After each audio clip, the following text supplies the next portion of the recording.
So I want to talk a little bit about the impact of today's mass recall vote. How is this going to impact the KMT moving forward? Do you think that they will be emboldened by this? Very much so, because we were just looking at the process of the history of recall, and we saw that in 2016, that was a decisive year when the recall was made much easier than before. So I was just thinking, if that the end result really show that none of the KMT lawmakers have been recalled, it means they still have the majority. And if I were them, I would probably thinking about changing the recall law again to make it not as easy as now, maybe raise the threshold or required to make the case or to go to the voting booth. And I think in the past, you had to get 50% of voters to support the recall movement in order for it to pass. So maybe it will go back up to 50%. I've also heard the people suggesting other methods to make it more difficult. Right. It's likely. And I think if the trend continues, and also there are no lawmakers that were successfully recalled, the DPP will be weakened. I think the supporters will be so disheartened, and going forward, the DPP politicians will have to possibly find a way to negotiate and to communicate better with the opposition, rather than the division and antagonism. So I think going forward, it's going to be a lot of challenges for the DPP going forward. Now I'm getting some more information here. We have a number of KMT lawmakers who have announced that they are keeping their office. They're keeping their seats. We have Wang Hongwei from Taipei City, Lai Shibao also from Taipei City, Huang Jianhao from Taichung, Liao Weixiang from Taichung, Luo Tingwei from Taichung. No, that should be from Taichung, is that right? Yes. And also we have one more here, Huang Jianbing from Taidong. Now, two political parties have also announced that they're going to be holding press conferences. The DPP is going to hold a press conference at 6:30 p.m. tonight, and also the TPP is going to hold a press conference hosted by the party chairman Huang Guochang at 7 p.m. tonight. So we're expecting messages from all of these different people here. And it looks like we're also getting images from the DPP rally, or sorry, the Pan-Green rally, which was supporting these recall movements. And it looks like a lot of people have cleared out. At this point, we can see those images now on our screen.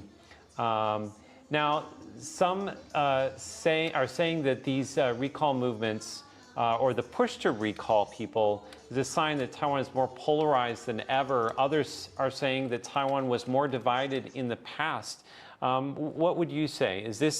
Are we seeing more division in Taiwan society than we saw before? My personal feeling on Facebook, I really feel that there is more division. But I think maybe a better way to put it is that our political environment is getting more and more fragmented. And it is not a unique situation for Taiwan. I think it's really all over the world. People are increasingly trusting their circles we have 同温层, right? Yeah, the silos, right? Yeah, we have those echo chambers, and we are, because of algorithm, we're only seeing posts that we agree with. So I think people's opinions would tend to be reinforced by what they read and then what they retweet and share, and they would have this conception or sometimes misconception that their opinions are representative of a wider public. But because of this fragmentation, I think it's getting more and more difficult to really gauge the general temperature of the public. We only have a couple minutes left. I definitely want to talk about where this recall movement leaves the DPP. Where do these civic groups and where does the party go from here? What's the impact? Well, I mean, obviously this is a big rebuke for them. And I think the big takeaway here is that the recall laws will no longer be used in this way, because this is not what the recall laws were originally written for. They were written to provide citizens with a way to remove a particularly bad politician. And this was the first time it's been used on a mass scale against a party. And I think that the DPP, I mean, this is led by the recall campaigners. They are now utterly defeated. I think the DPP is going to take this as a big rebuke. And I think that they're going to have to do some serious soul searching on this. Your thoughts, Guang Ying? I totally agree with Donovan, and soul searching is really a good, a really appropriate phrase here.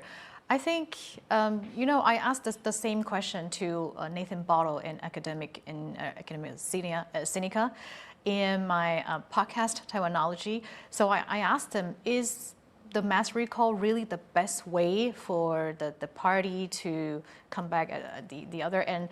He said that it might not be the best way, but it is one of the ways that's allowed by the system.